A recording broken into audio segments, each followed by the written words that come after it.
There we go. So welcome everyone to this webinar on the Quebec Education Program. My name is Christy Huff and I'm the lead consultant for Elan's Art Ed team. And I also have Paula Knowles is on the webinar with us today. She is waving. Paula looks after the ACE facilitation and also some Artist Inspired Grant connection with our ACE projects, and she keeps me sane because she's just wonderfully helpful. Sylvia Bielek is an artist and a pedagogical consultant with Learn, specializing in the arts. She brings an incredible wealth of knowledge to this presentation, which I've had the privilege of already seeing once last year. And we are extremely grateful to Learn for their partnership in the development of our art education initiatives. They've been with us since day one and have been supportive in a great number of ways, and most lately that is in partnering so that we can administer the Artist Inspire program. Without them, that administration would be incredibly complex and difficult. So we're very grateful to Learn for providing this time with Sylvia to orient you to the Quebec Education Program. And I will let Sylvia introduce herself and take it from there. Hello, can everyone hear me? Yes? Great. My name is Sylvia Bielek. I'm here today in my Learn capacity, but I do have 3 jobs, I guess, in total. One of them is at Learn, working as the education consultant for the arts, which also involves a lot of pedagogical innovation, including STEAM projects and maker spaces and open creative spaces. So anything that has to do with arts integration into other subjects, especially when it comes to hands-on making. I also work for the CRE School Board as an instructional designer. I work on developing programs for the CRE School Board. I've been doing that for the past 6 years, and work is ongoing. We work on initially on indigenizing curricula, and most recently on decolonizing curricula. So that's very interesting work. And then my 3rd job, which is more of like a passion, I teach African American vernacular jazz dance. So I teach swing dance, and I'm a swing dancer myself. For 20 years now. So I teach that at a studio downtown in Montreal called Cat's Corner. It's on Saint Laurent. And we run classes every night. I don't teach all of them, but we run classes every night. And I also facilitate the teacher development for dance teachers.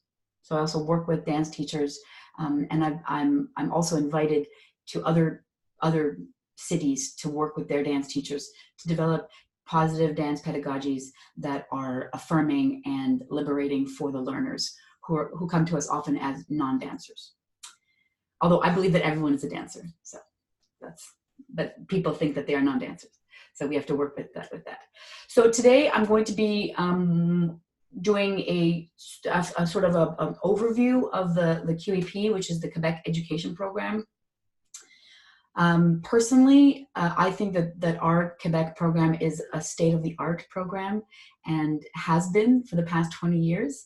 I feel that it has gotten a bit of a hard sell by the media, who often misunderstood things and I mean, when does the media ever do that, right? And oversimplified things and made the public believe that the Quebec program and the reform, as it was called, was not sound. But actually, it's based on research into socio-constructivist learning, putting the learner first. That learning comes from oneself and one's ability to attach things to what one already knows. It comes from research into how we learn together, how we learn as community, how we need other people to learn, and what we learn from other people. So it's based on this kind of research, and it was a cutting-edge program 20 years ago, and it continues to be relevant today.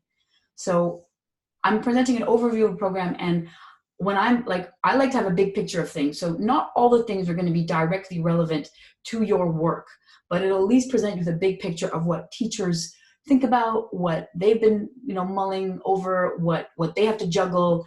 And then, of course, there will be some things that are specific to the arts. Obviously, you will recognize those things you'll recognize that you are, in fact, doing those things when you work with students.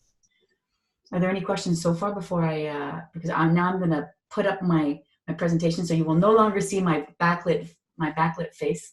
Are there any questions before I begin? Okay, sweet.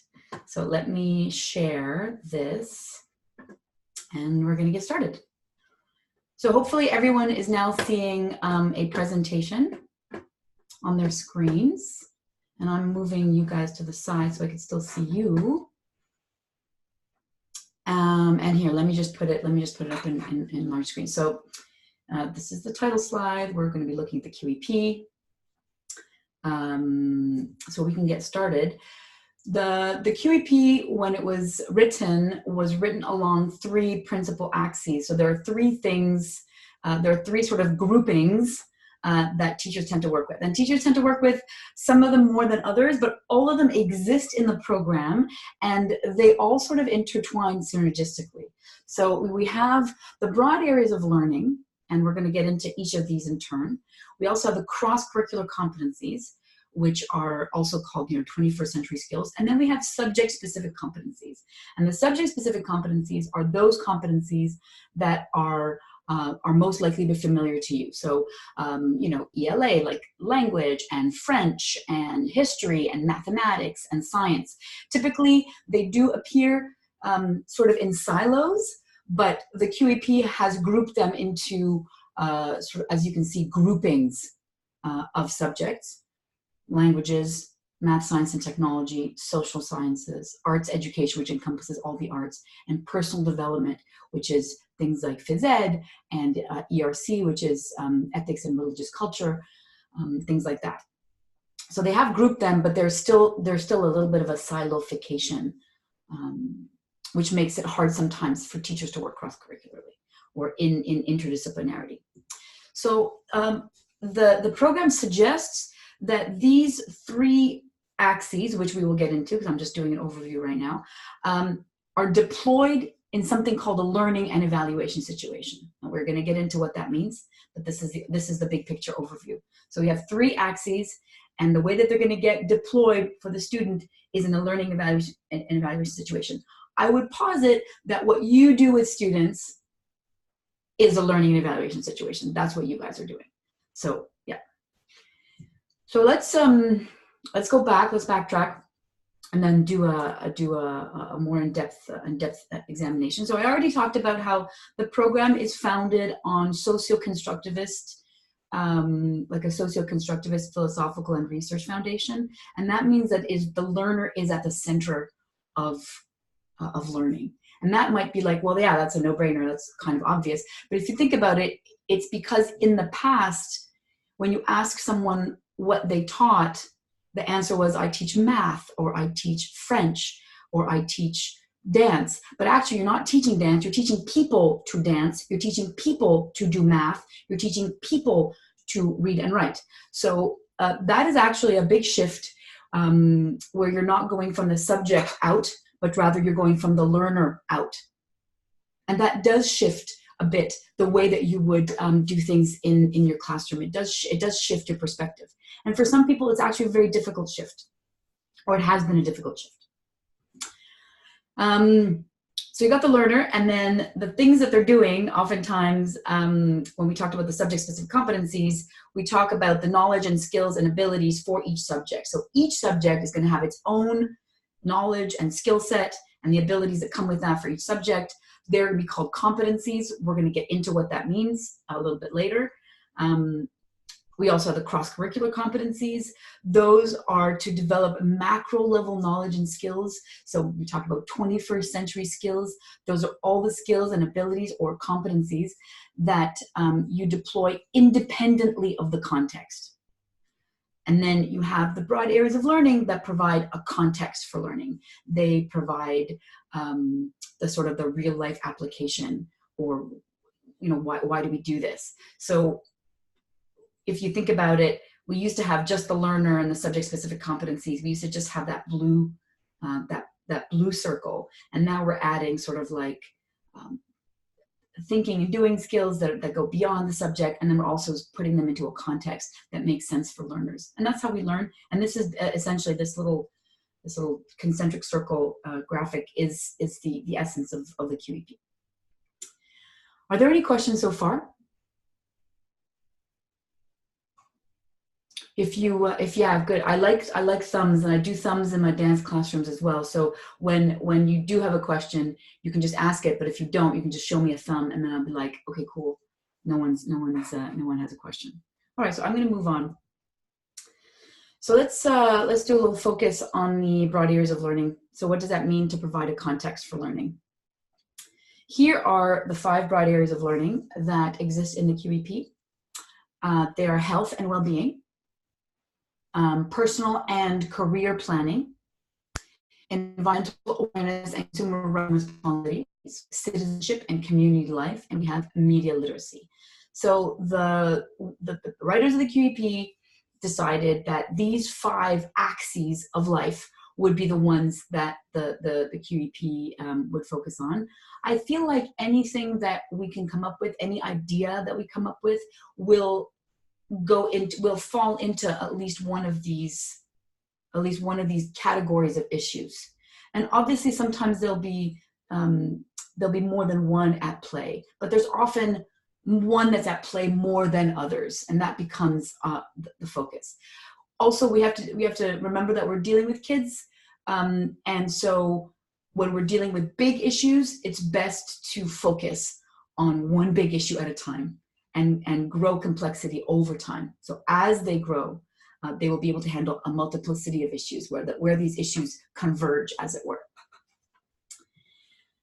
So I'm not going to go through every single one of these, but in the PDF that you're given, which is essentially what you're looking at, so you're getting the same thing that I'm presenting right now. Every single broad area is explained. So I'm only going to explain one. I'm only going to sort of overview one, and then if you're interested in the other ones, or if there's one that you think is the one that you're most often working in, then you can look at that and read more. So for example, I don't know, I guess we could do health and well-being. So health and well-being, to ensure that students develop a sense of responsibility for adopting good living habits with respect to health, safety, and sexuality. And then there are 3 sort of sub-statements that go along with that, which are the axes. So each broad area learning can have a different axis of development. And a project that comes to mind with respect to this, and our project that I remember Melissa and Lido doing with her students when she was a teacher, was where they did something on tattoos and tattooing in general and body modification. It was an art project, and they had to create a cast of their arm and also tattoo their arm, the cast of their arm rather, and as a result, grapple with a lot of issues with respect to health and safety and sexuality. And it was a lot of the students developed a new appreciation for not only body modification, which a lot of young people are attracted to these days, but also the safety that goes around with that, and also the choices that you make, how you might make those choices, how long you can wait, and design things for yourself, like how you can go through many iterations for that. So her project that she did with her, I think it was grade 9s, would have fit into this broad area of learning. Any questions about broad areas of learning? So we have the other ones, and they're all there. Personal and career planning. Yeah, I mean, a lot of these are self-explanatory. Sometimes personal and career planning focuses a lot on careers, but actually you should focus as much on the personal. So it's understanding yourself, and knowing who you are, what you're good at, what qu'est-ce qui t'allume, what makes you happy, and personal projects that you might have. Not all of these have to be related to a career, but do have to help them discover more about themselves and their ability to carry through a project, a personal project even. Environmental awareness and consumer rights responsibilities. Well, that has to do with anything to do with our environment, but also everything to do with what the unsaid in here, which I think is capitalism, right? Like we can't, when we have capitalism, it leads to certain ways of interacting with the environment, and that's our worldview that's at play. And are there other worldviews that we can access right here in Canada, for example, that might change our perceptions. So we can have personal reactions to some of the broad areas of learning. We have a personal attachment to one or more, and that's also interesting when we go from a place of our own passions as educators. Citizenship and community life. It's about, you know, taking part in democracy, but also openness to diversity and openness to other ways of seeing things, which, you know,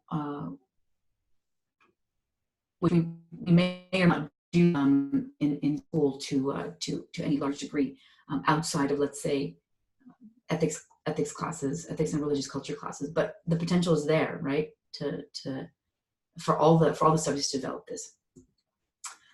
Media literacy, that's, I think, the last one. We live in a world that is mediated, highly mediated. We are connected to that world 24/7 now. And so what does that mean? And how do we grapple with that? I think that 20 years ago, this was written before our highly mediated world came to the fruition that we have now. But this still, this broad area of learning with a couple of massaged updates for today's media, still is still relevant. So I said, yes, there's a question. It's not a question. I just wanted to comment for some context with the artist.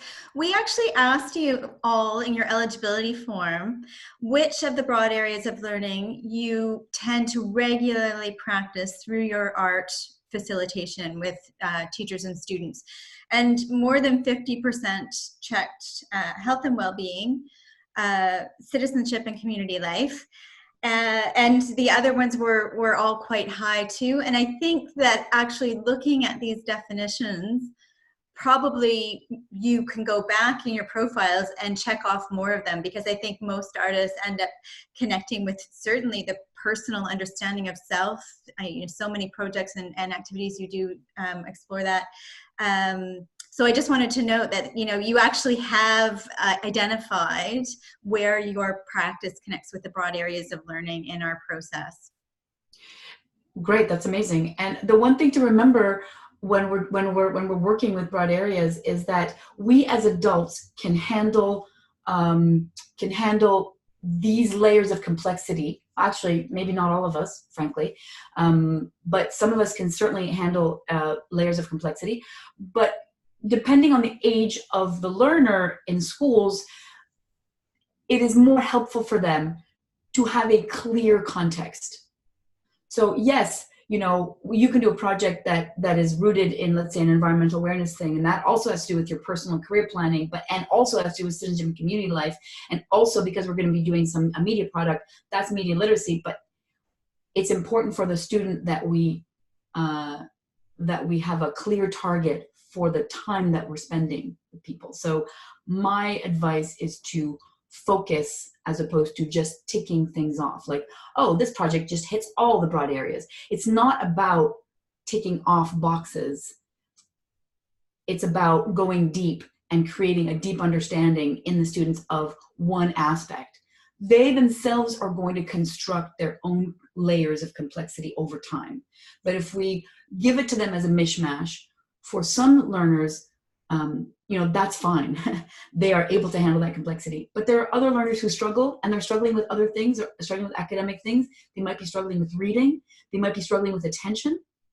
They might be struggling with all kinds of other things. And for them, it is most helpful when we focus. And each of the broad areas is still infinitely complex. So it's not an oversimplification, but just a clearer target so that learners can attach themselves more easily to the complexity in a specific area.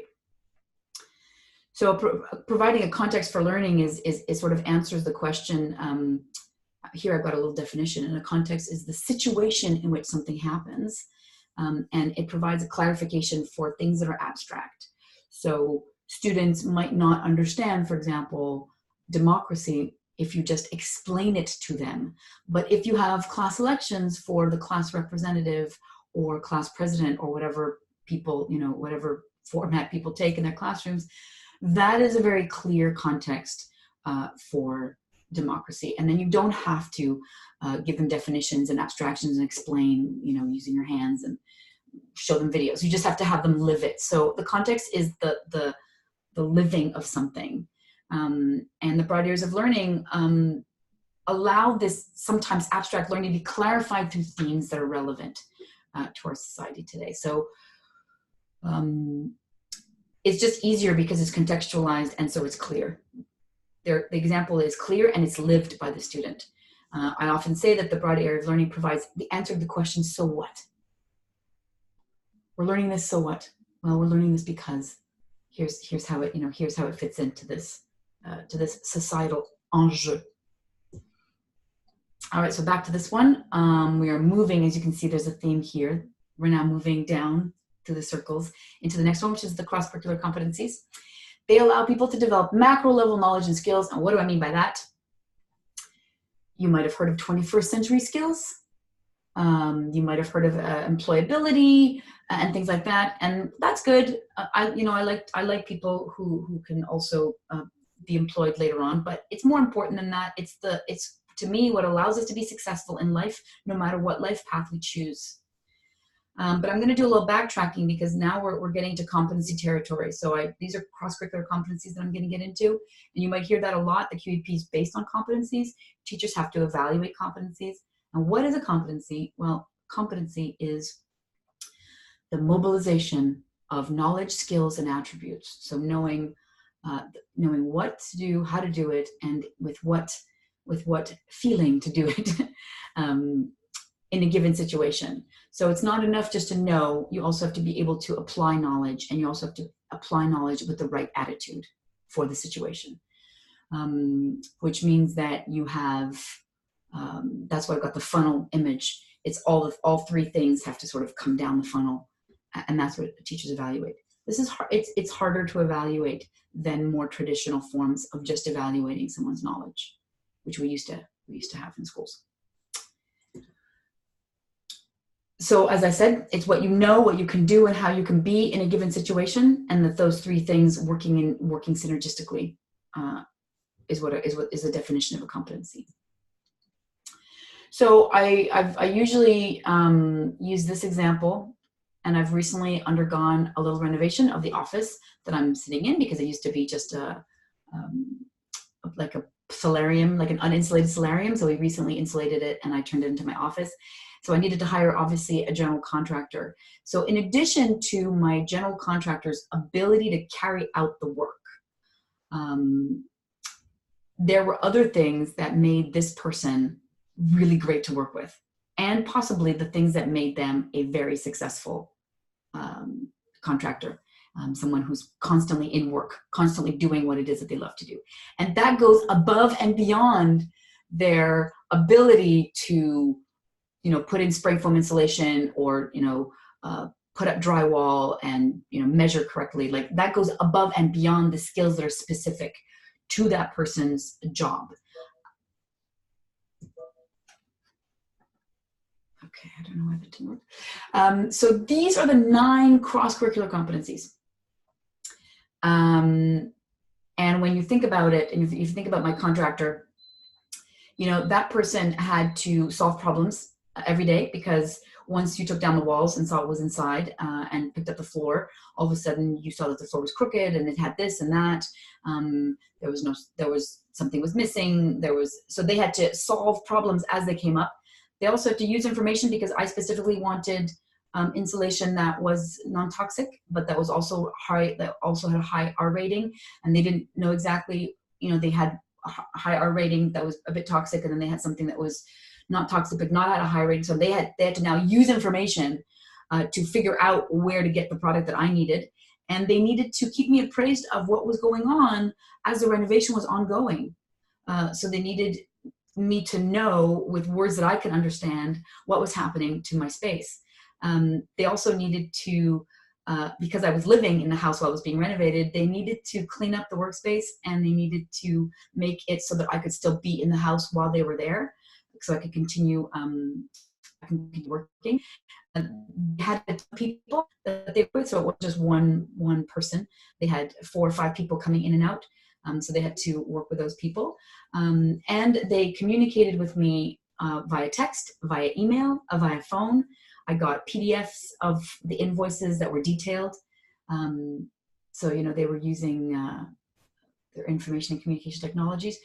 They also had to figure out, like, there was one piece that was like there was a concrete pillar, and is the concrete pillar going to act as a cold sponge in the winter time? So we had to, we grappled with that one a lot, and they had to, in the end, exercise their own critical judgment when it came to the solution that we came up with, the creative solution that we came up with for those pillars, the corners. So as you can see, the things that make this contractor a good contractor are these things here: the ability to exercise critical judgment, solve problems, to use information, to use creativity, to adopt effective work methods in the work on the job site, to communicate with me appropriately, to work with a team. I don't know if my contractor achieves his or her potential. That's up to them to decide. Some of them are things that I can't see necessarily. And of course, they were able to use information and communication technologies. They were able to communicate with me using technology, so that I was kept appraised. So all these things came into play. And if you think about it, think of any professional skilled worker or service worker or artist for that matter, there are things that make them successful that are above and beyond their ability to do their job. So if you think of the person that, I don't know, styles your hair, or the person who, you know, a gardener, all these people have other skills other than just their specific job skills, and those are cross-curricular competencies. And I personally believe that they are the most important ones. Now, so here they are again. Out of this beautiful program, out of this beautiful cross-curricular éventail of éventail, that's a fan, but I'm thinking of like a peacock unfolding its beautiful plumage. A subsequent government did decide to focus on only 4. Now, this does not mean that the other ones are gone from the QEP. They're still there, but there was an administrative change and a decision to evaluate. So the teachers are only evaluating 4 now. They evaluate exercises critical judgment, adopts effective work methods, communicates appropriately, and cooperates with others. Personally, if you were to ask me my opinion about that, I think that was a mistake, but politics is what it is. And I still work with all 9 of the cross-curricular competencies when I work with kids. But these are the 4 that ultimately appear on report cards in traditional schools. In alternative schools, my daughter goes to an alternative school in the CSDM, and they have all the cross-curricular competencies that are routinely deployed and then also evaluated.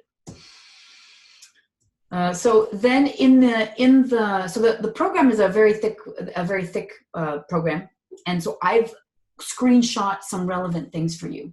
So here, what follows, and I'm not going to get into it, is every single cross-curricular competency and how it breaks down. Like I said, here it is. I'm not going to go through it. You are able to do it. It's in the QEP, but it's in like a 250-page document. So I've just screenshot the relevant pieces for the 9 cross-curriculars. So any questions about the cross-curricular competencies? Sweet.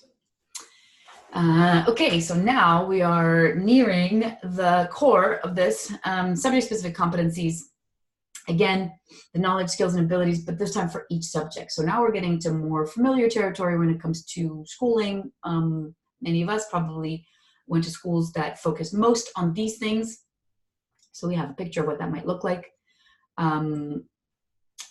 This is a quote from the QEP that I thought was very good, because it gives, this is what the writers were thinking when they wrote the QEP. And they say that reality can rarely be understood through the rigid logic of a single subject. Rather, it's by bringing together several fields of knowledge that we are able to grasp its many facets. So it's basically saying that one subject will illuminate another. And it means sometimes that struggles in one subject can actually be overcome, not by doubling down on that subject, but by coming at through a different path. This happens à merveille. This happens beautifully in elementary schools, and some middle schools, some schools are bringing a middle school model whereby that can happen even in secondary cycle 1, which is secondary 1 and 2. But in the upper levels of high school, this is still the work, is how to décloisonner, how to remove the barriers between subjects. And that's actually not necessarily because of any ill will on the part of teachers. I think teachers want to do this, but they're hampered by time, by scheduling, which often doesn't account for the need for ways of working together. So I don't think that this is a case of the teachers not wanting to do it. I think it's a case of the system not supporting this ideal. So here they all are. We have the languages, we have math, science, and tech, social sciences, which of course is geography and history and economics, arts education, that's the 4 arts, personal development, like I said before, phys ed and ERC, but I think that now there's sex ed, a new sex ed program. Maybe I'm forgetting something, like maybe there are career planning courses. There used to be POP courses, like the POP program was in there. There's a finance course now as well. Oh, right. Yeah. The economics course is now a finance course. So in the arts, these are the arts competencies for visual arts, but they are similar for the, this is for elementary, but they're similar for the other arts. And for evaluation purposes, so this is the QEP as it is in the document, but over time there have been different political and or streamlining decisions that have been made that have modified it, but not to any significant degree. So for example, right now, C1 and C2, creating personal images and media images, as you get through, as the same writers sort of spiraled through all the way up to the upper levels of secondary, they collapse the first 2 competencies. So it creates personal and media images. So competency 1 and competency 2 just became one competency, which we often call in the arts the creation competency. And then the other one is the appreciation competency. So we essentially have 2 acts in the arts. We are either creating something or we are appreciating something. And the appreciation can be not just the appreciated works of the great masters, but it could also be appreciating the works of our classmates. So of the artists that surround us. Of other artists in our school, of the visiting artist that comes in. So the appreciation does not have to be it does not have to be canonical. In fact, there is no, in the QEP, there's no canon that has to be taught in terms of what you appreciate. So the appreciation is more of an act, and I'm giving an appreciation as empathy workshop at QPAT next week, where we talk about the ways in which the appreciation competency, in fact, develops an empathy for the other. Especially when you have, you're working on a common theme with your larger group, but each person will decide on the ways in which, on the media that they might use, or on the style that they might use within that media. And you and I might not be sharing the same, I might be making something abstract, you might be making something figurative, but we still have to appreciate each other's work. We still have to take a look at it and say, oh, I see what you're doing here. And then I still have to ask them relevant questions about where they're going with it next. And I can't say, that's a really nice horse, but I think that you should give it 3 heads and paint it red, because if abstract is not where they're going, I'm lacking empathy if I foist my vision on them. So anyway, the appreciates competency is just as important as the creation one, but often takes up less time, because the creation competency does end up taking more time realistically for teachers. The arts often have very little class time attached to them. And so elementary schools are where teachers have more freedom for that. And that's where they can block off time, more time in the curriculum, because they do have more freedom. And that's where they can also graft other subjects onto their onto their larger art project. Specifically languages, but also social sciences and professional development, and increasingly with STEAM taking off. In case you don't know what STEAM is, it's an acronym. It comes from the American acronym STEM, which is science, technology, engineering, and mathematics. And then STEAM is science, technology, engineering, the arts, and mathematics. It's something that's really big in schools. There are a lot of schools in Quebec that have STEAM projects, makerspace projects, open creative space projects. Yes. Again, because we asked our artists about how many of them practice STEAM, I was actually quite impressed and delighted to see, again, half of our artists indicated that they regularly integrate science, technology, and math in some way in their practice with students. Yeah, that's amazing. And I'm not surprised. I just wanted to make sure that no one was like left wondering about an acronym, because I'm often like in meetings where people are throwing around acronyms and I'm like, I don't even know what that is. And then of course I'm lost half this. So I just wanted to make sure that people knew what I was talking about. What else is here? Oh yeah, so here are so each competency in the QEP is laid out the same way. You've got the competency, and then you have the key features of the competency. So it's like if you were to break down the competency into little more granular sub processes, subroutines. This is what the creation competency would look like.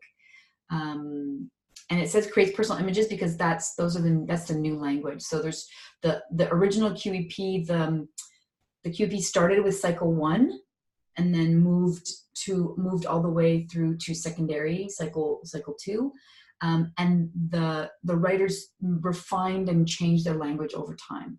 So in the elementary QEP, the competency is called to produce individual works in the visual arts, but then later it got streamlined into creates personal and media images. But they're essentially the same thing. And it's here you see that it's to use personal ideas inspired by the stimulus for creation. So given some stimulus for creation, and there's a whole, I think that you guys are probably experts in what a stimulus for creation is. To use transforming gestures and elements of visual arts language. Well, those are the things that are specific to a certain medium. To organize the elements that they've chosen. To finalize what they've, to create, to declare it finished for now, but finished, and to share the creative experience. It doesn't have to be at the end.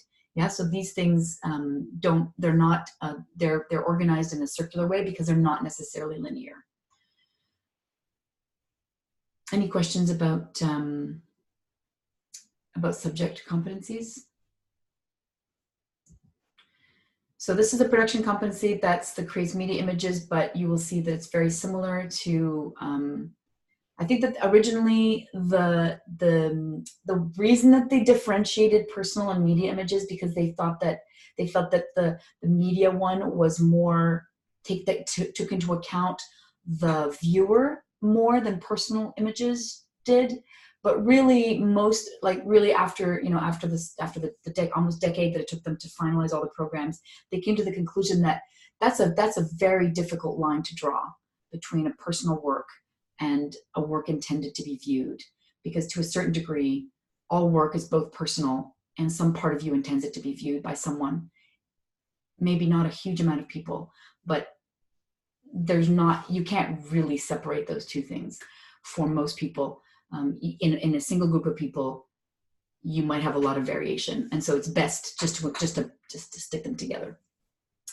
But here you have to produce media works, and you can see that now you have language like to use transforming gestures and elements of visual arts language according to the message and the intended viewer. So you just have more of an intended audience. There's intended viewer comes up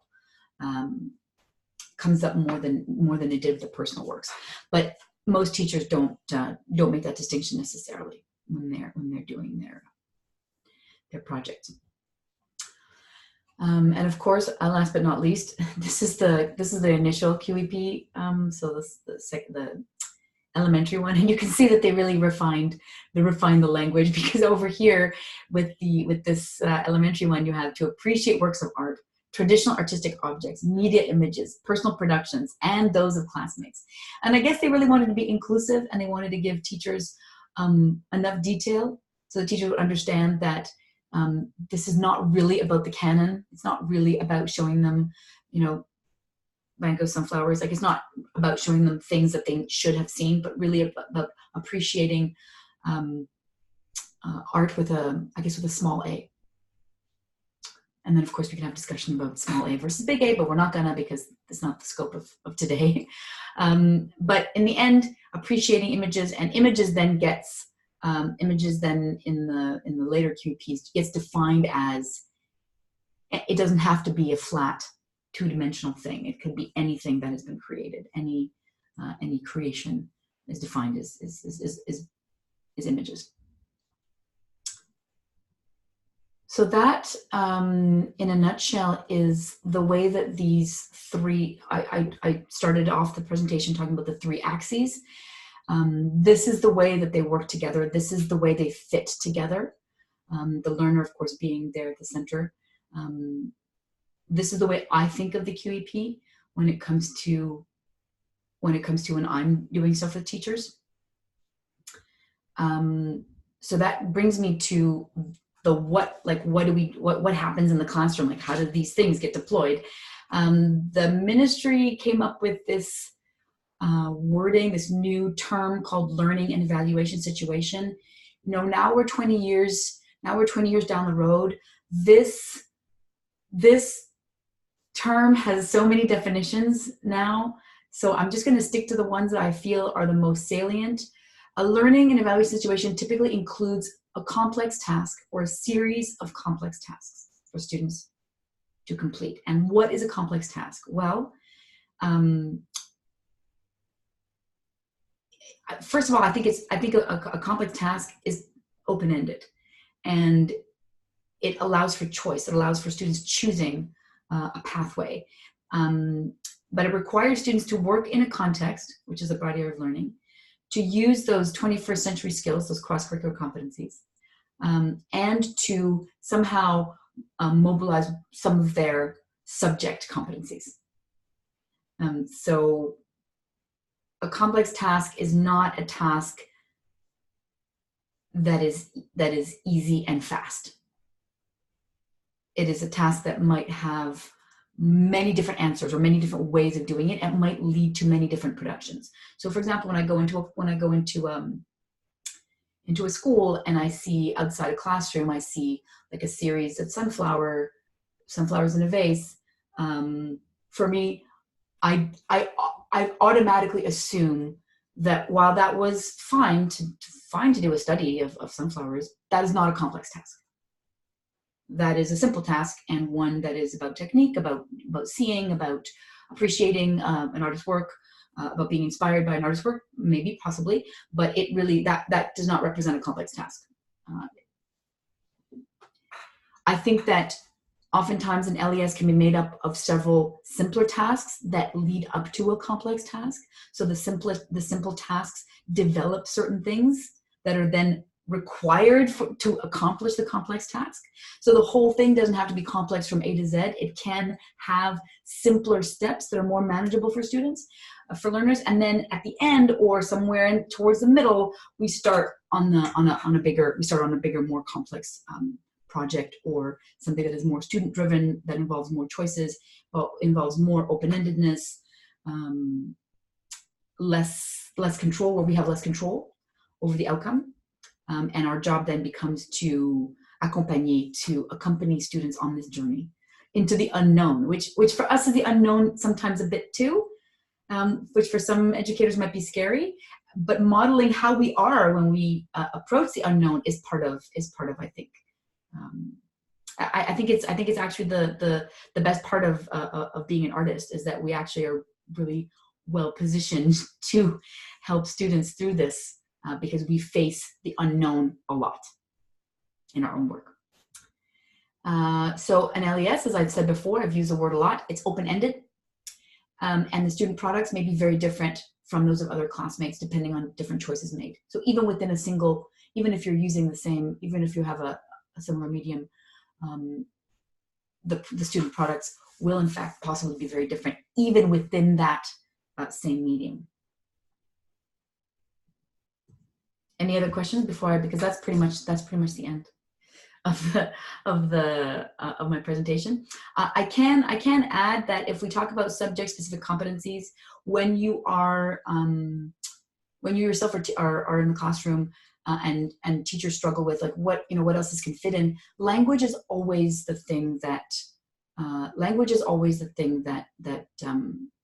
that will blend in very well. So the two languages that happen in English schools are Français langue seconde and English language arts. Both Français langue seconde and English language arts contain a talk competency. So in English, it uses talk to learn. And in French, it's interagir en français, which is not faire une exposition orale. Interagir means using French just normally, in using your second language to say the things that you need to say as you're learning, as you're going about your project. So those things are automatic to me as a thing that can be evaluated or that can be grafted onto an art project. The languages are right there. But then more and more increasingly with technology, technology, and I don't mean information and communication technology. I mean any kind of technology like motors and microcontrollers. Now we can get into the other subjects very easily.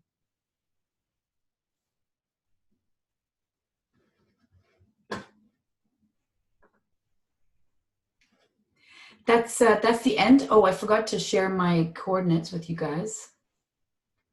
Hold on a minute. But they are the coordinates are in my presentation, so you have them in case you need to ask me questions or email me. I am happy to hear from you via text or via email. So you have that just so that you know. And I saw that there was a question in the chat. Maybe? No? Okay. I thought I saw a chat. I thought I saw a chat question. Does anyone have any questions or anything they'd like to discuss with regards to their projects that they're doing, with any feedback or?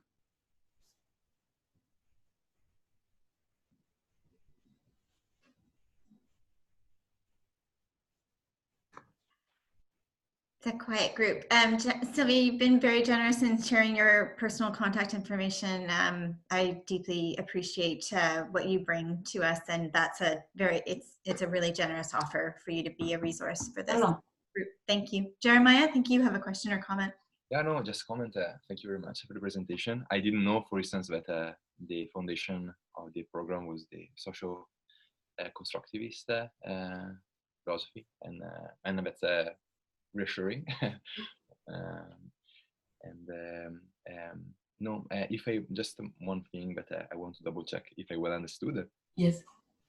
I think that many of us as artists, when reading the broader context, and we indeed find that through our art we can address many of the different subjects of the, and so I really appreciate what you said, that every time that we will be maybe requested to address one of the specific area, to put a sense of focus on that one, that maybe can happen through the way we fold the activity, the way we come back to it, and the choice. This makes sense in the perspective of maybe students that has a higher difficulty integrating the different levels, and maybe needs to be cued a little bit more about what we are going for. I think that more a question was a comment, actually. Well, yeah, you're right, and just talking about the different subjects themselves. Like, let's say we talk about math or science or the non-language, because the language subjects are context independent. So the language subject, you can write about, like, you're developing language at any level, and so that's sort of easy. A teacher can easily graft their writing activities based on your the ideas that you bring, you know, it's easy for them to do that. It becomes more difficult if if a teacher's like, well, I really want you guys to work with some science stuff. What's difficult about that is because the science curriculum is divided specifically into years. So this is the knowledge for this year. So people come to me all the time and say, we want to do a project and it has to do with simple machines. Like it's got to be about simple machines because simple machines is what we're doing in grade 5. And maybe sometimes what I do is it's not going to work with simple machines, but it's going to develop the scientific method or an inquiry approach, curiosity. It's going to develop some skills that are going to be interesting for simple machines later, but they're not going to be a one-to-one curriculum correlation. And that's where having the language of the broad areas of learning, as well as the language of the cross-curricular competencies, is valuable to you. Because you won't always be able to make a one-to-one curriculum correlation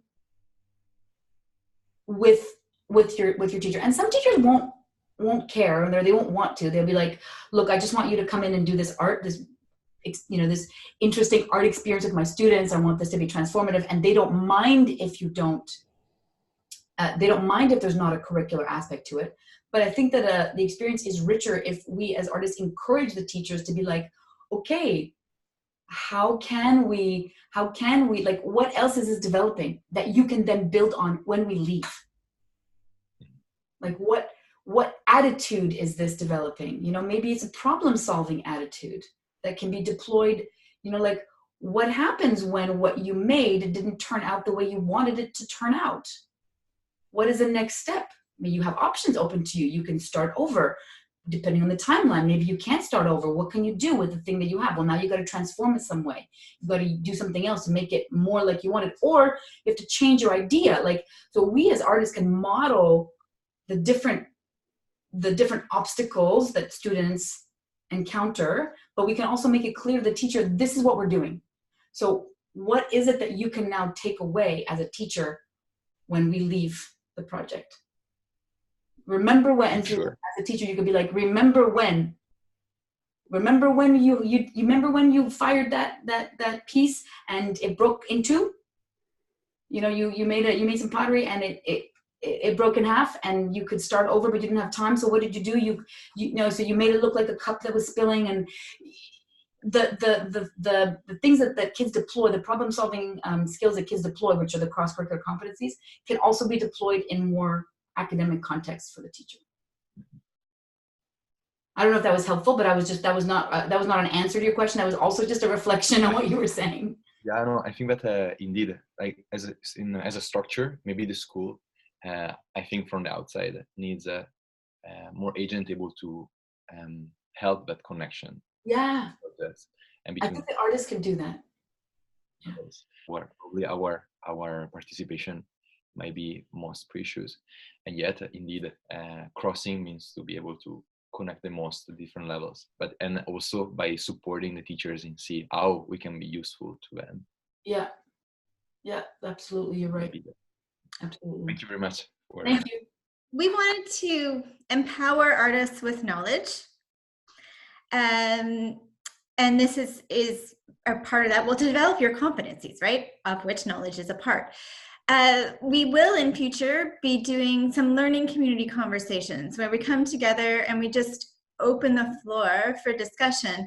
And I think that would be a great place for, you know, we'll do them by different themes. So we'll have a theme on how does your artistic practice connect with the Quebec Education Program, and have us workshop and have you actually share with the group how you see your work connecting with the broad areas of learning, cross-curricular competencies and subject-specific competencies. Ooh, struggling with my words. And be able to, you know, help each other to see what your work brings to the education program through dialogue and sharing. So, you know, I won't put people on the spot necessarily today to say how, you know, make sense of this and tell me how you do it. I mean, if there's someone who feels they can do that, I would love to hear your example. But know that we will give you time to think about it, and kind of we're planning sort of bi-monthly to meet both in person and virtually with artists to share on different topics like this.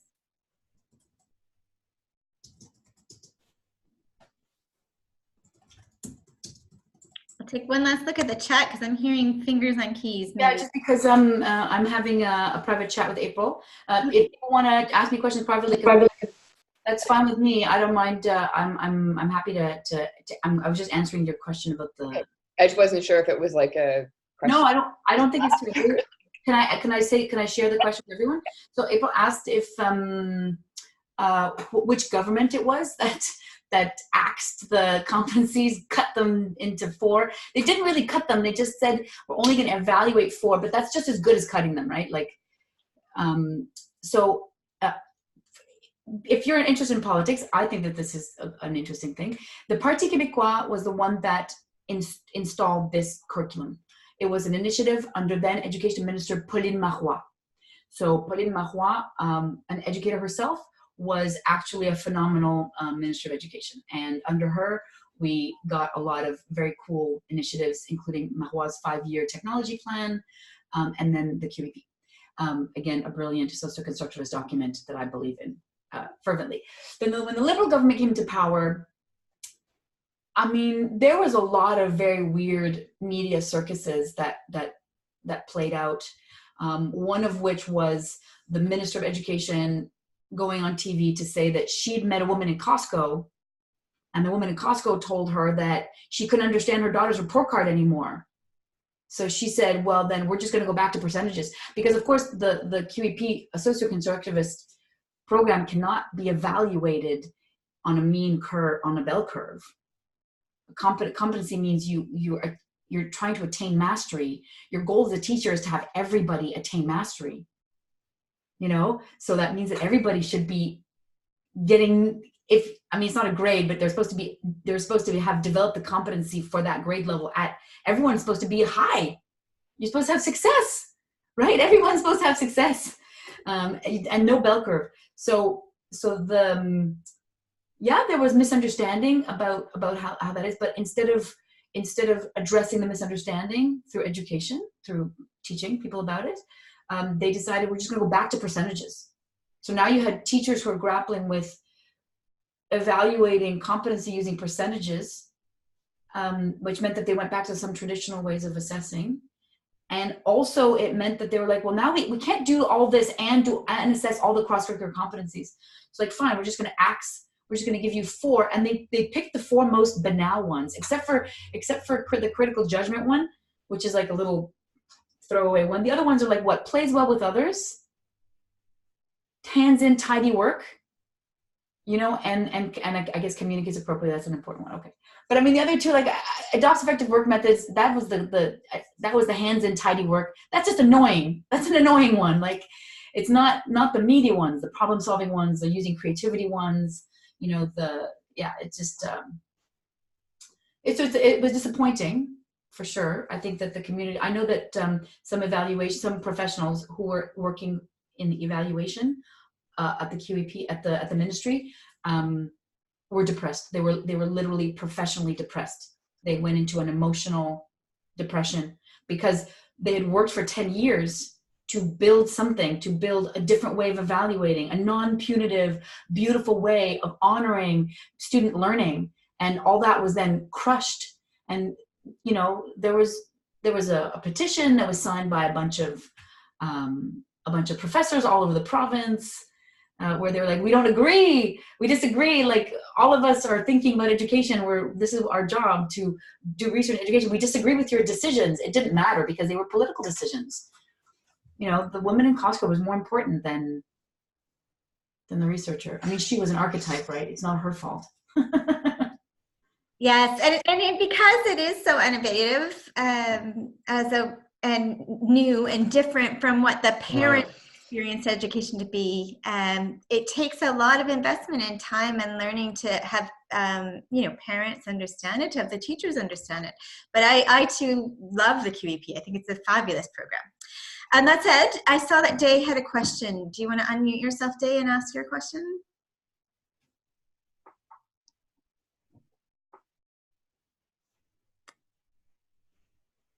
Maybe I can do it. Oh, you know what? I think your microphone was not perhaps working. You were one person I'm not sure I heard. Are you able to chat in the question, Day?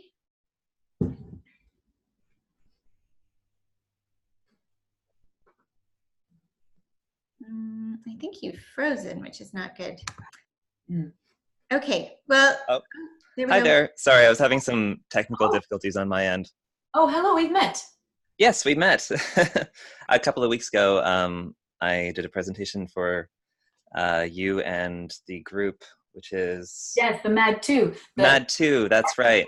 All the I just wanted to share some reflections after your wonderful presentation, which really highlighted the importance of finding our own identity that connects with this inside of this web of competencies, and the necessity for developing the clear and concise language of how we can fit within that, which is a complicated, or it is complicated, but it's also maybe perhaps a bit daunting at the beginning to start to sort out what we offer and how it can fit into these sort of like into the classroom. One of the things that comes up for me in the program that I work with, we make a lot of activities that for like very, very simplistic pedagogical purposes and pedagogical explorations, because I feel like perhaps we feel a bit of an insecurity over being clearly like a pedagogical program, like really having some sort of something to offer.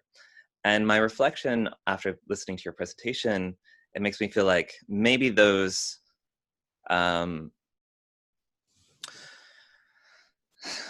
the feelings that we as a program have had about like, oh, we need to maybe just do a clear like some sort of ear training exercise that just makes a lot of sense. And I feel like a lot of artists will have that instinct as well, just to be like, well, maybe we'll just make a very, very simple activity like what you were explaining before, over like replicating the sunflower, or like replicating the drawing of the flower, which is not a complex activity, which is a simple activity. But the impulse that I recognize my program Phonophone has had is to create a bunch of activities that are like replicating the sunflower, because we know that teachers will appreciate it. Or we know that teachers will like, you know, some teachers who are like looking for this fits into this column, and now we can say yes because it makes a lot of sense. But I think that's just because it's it seems like an endless process to find that perfect way of expressing ourselves to the teachers so we fit inside of that web. Yeah. And I'm not sure what the question is, but that's just the situation that I feel like I assume that a lot of artists, and depending on their process and where they are in their process of connecting with school boards and curriculum, are experiencing. I think it's just like, how do we sort that out? You know. I think you're right. I think that a lot of teachers, like I think a lot of artists do experience that. Like they want to do something more open-ended, but they're not sure if teachers are going to appreciate it. And also sometimes you're given not a lot of time and not a lot of like prep. Like, you know, one would wish that the teachers would do something before you arrived to get students, like if teachers were able to do some prep activities, then the time that you have with them can be spent doing the complex task itself. Or can we build in multiple visits where you do some of the simpler tasks that are technique-based maybe, or materials-based, materials exploration-based, and then more of the idea, because I mean, I was at your presentation on Phonophone, so I understand that, yeah, there's like activities you can do, but actually it's an open-ended creation software where you can create, you know, very sophisticated soundscapes or musical pieces. So that's what I would want to do as a student. I would want to, I mean, I'd like to play. I mean, I would probably like to play the activity would be fun too, but I would probably be most motivated by doing my own thing as well. Yeah. So that has to do with time. I think the time that is allotted to us as artists, like how long. Right. I would say for the Artist Inspire grants, one of the things I like about the amount is at least with $1,500, if you're working with a school, I would say your minimum number of visits with a group should be 3. That's the minimum. Respecting the, you know, the minimum you're to be paid, etc. And that enables a time for developing some skill, some knowledge that's required in order to have that opportunity for the students to have a complex experience where they're doing the messy creating, problem solving, decision making, using their judgment, giving feedback, So in terms of the specific programs we have, even our smaller grant program, I think can enable for you to really bring the students into learning and evaluation situations through the creative time you spend with them.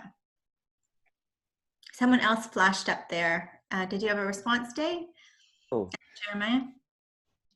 Yes, just one response to that. I think that I'd be open to talking with other artists at another time or in this conversation, because I feel like something that I would love to see is different people's perspectives on how a 3-day trajectory would go and how that would work with teachers. Like, what would that goal kind of look like in a general sense?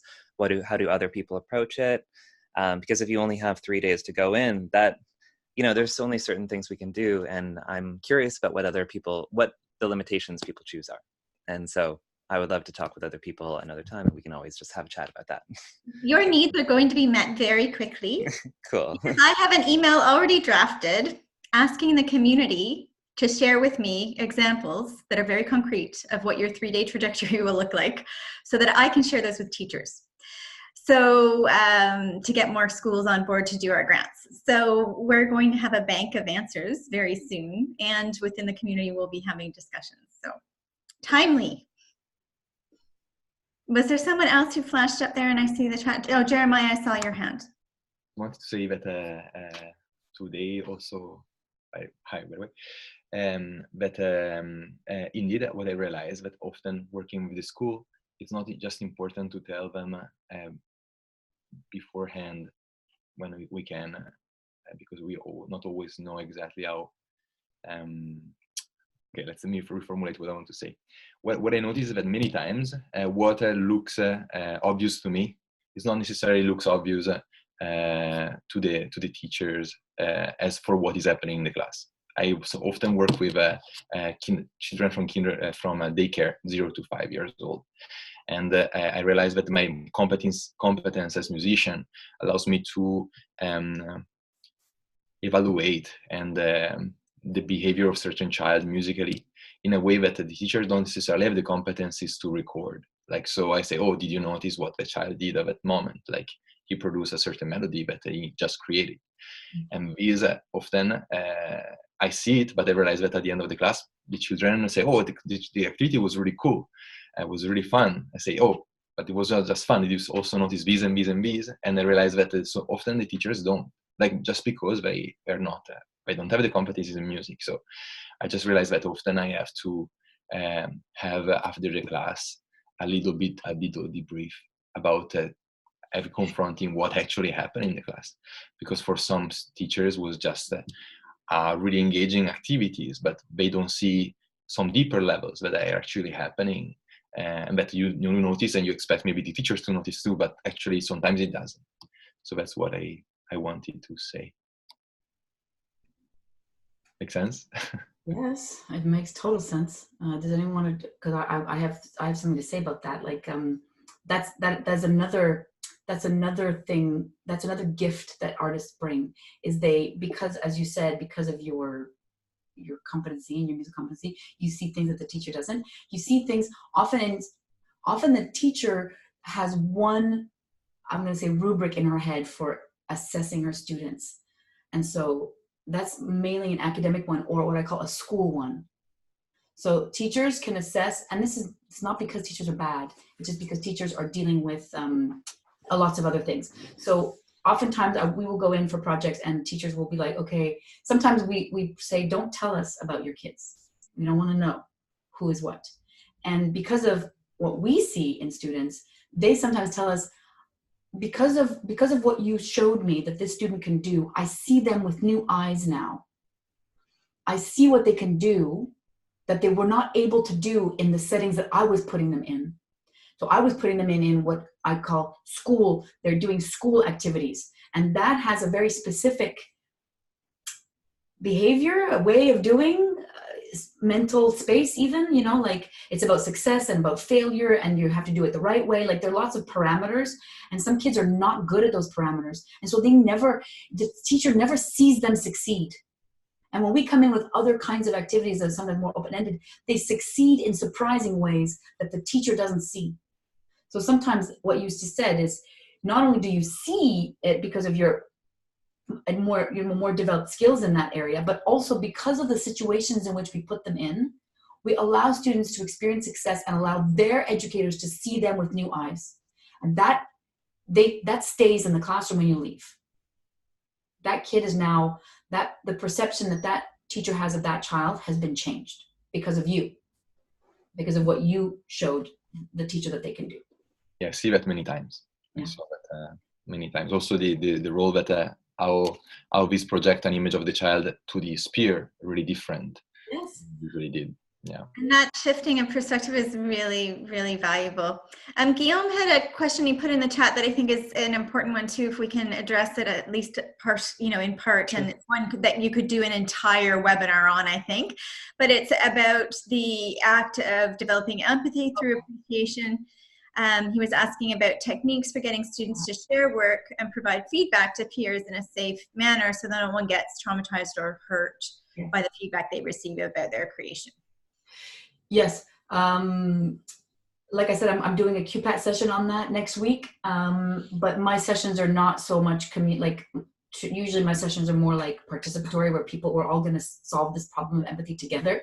But I have to say, from my experience, the first thing to do, and that's hard to do when you're a visiting artist in 3 classes, but the first thing to do is to create a classroom learning community.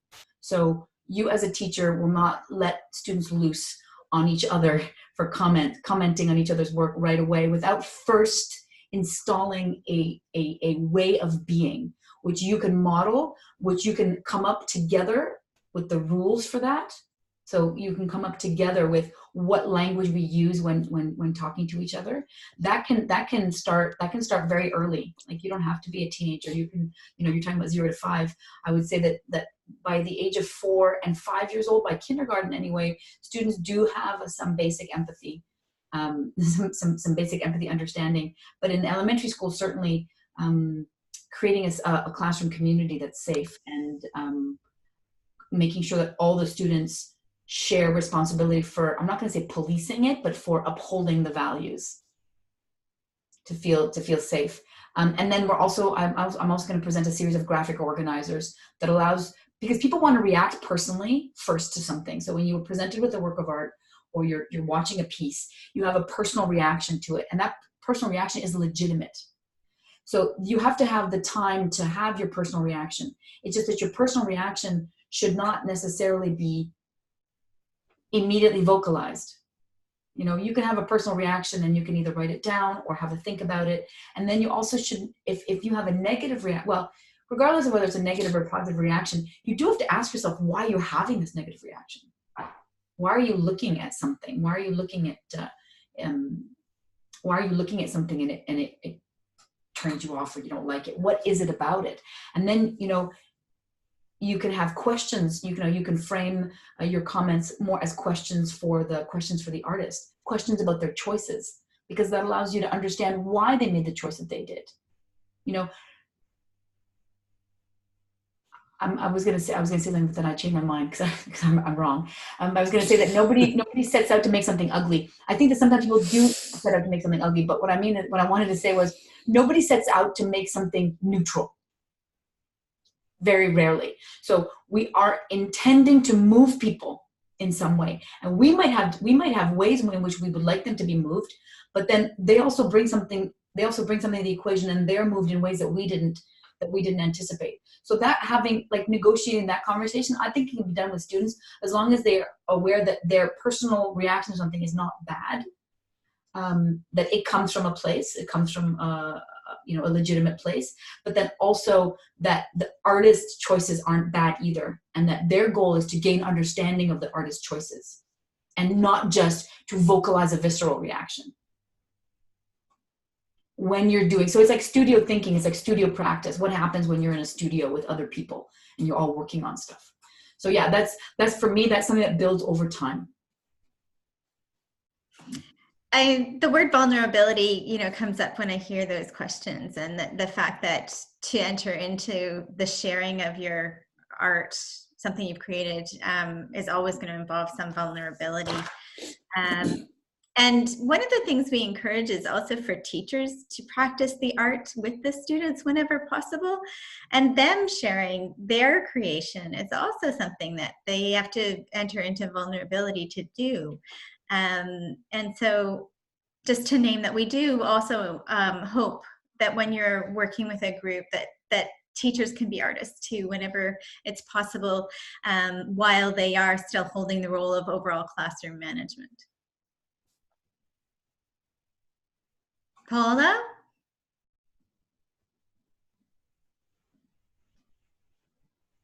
Can you hear me? Yes. Okay. Hi.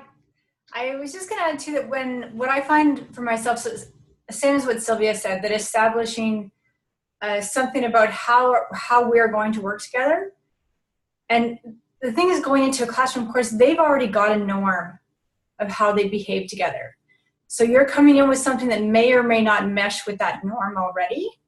But I do find that if I'm doing something really short, if it's just a few days, that it is really okay to still have even just a 10-minute conversation to say, you know, these are some values that are really important to me, and to ask for their opinion into that too. So we can't necessarily build a whole, what I'm used to calling community standards with them, or to build those community norms. We don't have time to really do that, but we can still state how we appreciate working and the values that are important to us, and invite them to share what has been working really well for them. So it gives them a chance to reflect on their own process that they've had before coming in, and also gives them a chance to share with you what their previously established classroom culture is. And maybe then by acknowledging that, you'll actually help shift some of those cultural things that they didn't like during that. So even if it's only 3 days, I've even seen within, you know, less than that, even in a 1 day, that there can still be a shift, especially if the teacher is also on board, knows ahead of time a few things about how you're going to work. Including back to the earlier comment about that, even if it's 10 minutes with the teacher beforehand, because we know that with the Artist Inspired grants, there's not that much time. But even just a quick, when you do that check-in with the teacher about how you'll be working together and what practice you're bringing in, how that's going to connect with curriculum or not. So when you're having those conversations, to also bring that up as a topic, so to find out what is working, what's not working. But I would still take that time, even if it's 10 minutes. It might be on a flip chart, but something so that there's a visual. They can see some keywords or some key images of what's important with how you want to work together. If they're really, really young, it might be with images. If they're getting a bit older, then you're using words. But something visual to establish, okay, when we're in a space together, this is what helps create a safe space where we can all get to be creative and have fun together. So that's one thing that I've had work really well for me, and I'm sure you all have your own ideas too. Thanks. Thank you. That was great. Thank you. We're almost at the full 90 minutes we were supposed to be, so I'll take any last sort of question, knowing that you do have access to contact Sylvia if you have another question, and that you're going to continue to have opportunities to engage with your questions with each other in our learning community.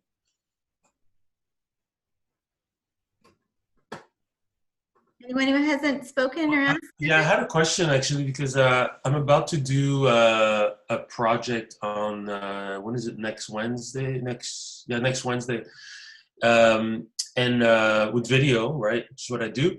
And what's different about, well, the project I'm doing is almost like sort of a music. We're taking a song by Arcade Fire, and the students are actually playing sort of an orchestral arrangement of the song. It's for a competition. It's like they're doing the CBC music competition, and so they want me to do like a music video with the students of this, you know, of this performance, that thing they're doing. So I'm very much like documenting something, right? So they're being subject, like I'm filming them, you know. They're not actually themselves manipulating, but they're going to be like dancing, singing, playing music, all that kind of stuff. And then I'll put it together. So it's not as much as they're not interacting with the medium. You're interacting with the medium as like performers, and that's something that I'm I'm working with other schools on various projects that I'm realizing it's going to be a bit of a pattern where, because the time is so short, I'm not going to have a lot of time to show them how video works. It's going to be like, okay, well, if you want to, you know, you're being a subject to this medium, and I'm going to make nice images, and at the end you'll be happy with your performance. So, you know what I mean? And I'm sort of struggling with that because the time is so short, of how to, you know, include them in the whole process where they're, you know, which I'm sure that they're, at this point, they're happy, you know, looking good on the camera, but they're not actually they're not part of the editing. The conception is happening with the teacher, you know. I've met with the teacher a few times to sort of, we shot ideas of, okay, they're going to wear a mask and we're going to have this type of wardrobe and everything. So so far it's going great. Like, the teacher is amazing, but it's not like I haven't really interacted with the students yet, right? I'm just going to interact with them the day we shoot, and then boom, then after that, it's going to be me and the teacher, you know, kind of geeking out on the video. So I don't know if you have any techniques to change that. What? Are you asking me or just in general, everyone? Well, I mean, I guess you, because you seem to be So my thoughts are like, okay, so for this particular time, it sounds like, you know, you're documenting, you're making a video, they're being the talent. So they're, you know, you are essentially part of a larger artistic project. Yeah. Which is their music Arcade Fire thing, right? Yeah. So this stage is really hard, but in the future, so like I've done choreography where I'm the choreographer, but I've had, and I come up with a final thing that I'm going to be teaching a group, but I've orchestrated so that before I choreograph, we choose the music together, you know, and then they workshop the music, and I observe and I notice what comes out. And I note that either by videotaping it or by remembering it. And then in my choreography, their ideas come out and they recognize their ideas. So when I teach them the choreography, they're like, oh, wow, that was totally what I was doing. So in this case, the teacher should have, and there's no blaming, I'm just saying, the teacher should have done the same thing. Even if they were the ones that were choreographing this video with you, they could have beforehand had students videotape, what if in their head, what do they see the video being like? And they could just use their phones and send clips of ideas. And then you would have had like a whole series of like, oh, this is what they're thinking. And some of it is embryonic. And you as the artist are like, okay, I can see the kernel, and this is what it's going to be. This is what I'm going to make it into. Right. I can see their kernel. Oh, I see. They're trying to do this. And then when you draw their attention to it, and so she could have done that before whoever it is, they could have done that before you arrived on the scene, even if the time was, and then you would have seen where they're coming from, where their eyes are, like where, and then you could have built it. And because you are a professional, it wouldn't have taken you very long. Like, it didn't take me very long to look at what the people were doing and to say, okay, I've got an idea. Right. Enough that they could recognize their own ideas. Right. That's how I work with video, because I've worked with video before, and I know what you mean. It's really time consuming. You know, you're editing late at night. The kids are not there. Like, you know what I mean? No, for sure. It's like, it's a lot of time outside of them. Even for me to choose, like, okay, I need this light. I need this element. So the teacher's great. I mean, he's like super passionate about teaching music, and it's kind of a tricky situation because they're part of it's a competition. To cross Canada competition, and this school has won like 2 of the last 3 years. So there's like high. Say what?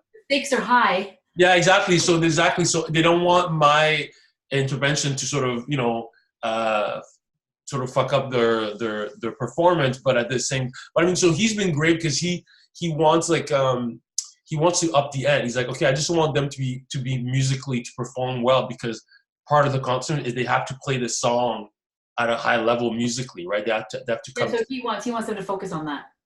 No, that's the thing. He feels confident about that because, you know, they've been so good in the past few years. Like, they've been like the top team in Canada. But now he's like, oh, let's add another element, which is more like theatrical. And because I'm a dancer, I was like, oh, okay, let's have a little choreographic element.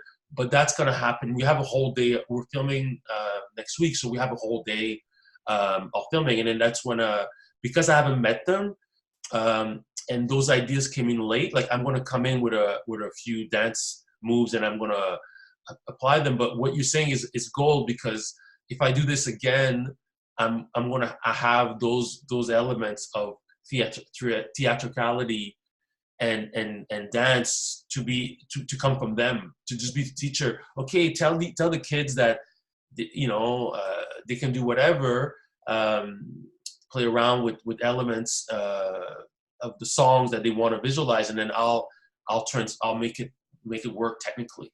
Yeah, and they're gonna do it. They're gonna come up with stuff. Yeah. They're dying to do it. Yeah, exactly. Tamsin had said she had something to contribute on this topic. Oh yeah. Mm-hmm. Oh, well, my project is far less complex. It's not video; it's ceramics. So, because I asked the teachers, because of the time shortage. I asked the teachers if they could help assist in the class with making sure they know air bubbles, so they understand the process, but they're not actually doing it, all of it. So, say for instance with video, they're not going to have a turn to edit. They're not going to have a turn to film. So with clay, they're not going to have a turn to put the clay in the kiln. They're not going to have a turn. I'll be touching up the glazing, all that stuff. So I explained that to the teachers so that they will, and I'm bringing in the professional tools to show the kids, but they're not actually going to be doing it, but they're doing the main creative work, but at the end of it, they're going to understand the entire process. But that's because I asked the teachers to help speed things up, and we just don't have the time to do everything. So that's how I was. It's much less complex than a video, though. Okay. I think that topic, there are layers of topics within that situation, Stefan, that I think we'll revisit in our learning community, and talking about the role of student voice in creative process planning, and when to push back around a teacher's plan being too centered on what the end goal is and not enough on the process, etc. So I'll let Sylvia close us out with the deepest appreciation for your ability to distill a complex curriculum in a very short time and make it incredibly clear, Sylvia. I'm tremendously grateful to you, and I think the group shares that gratitude. Thank you guys so much for having me. It was wonderful to meet you all. I wish you every success in your future endeavors. You're doing the important work. Art needs to be in schools more, more than it is now. Thank you. Okay. Thank you, everyone. I'm going to hit stop recording.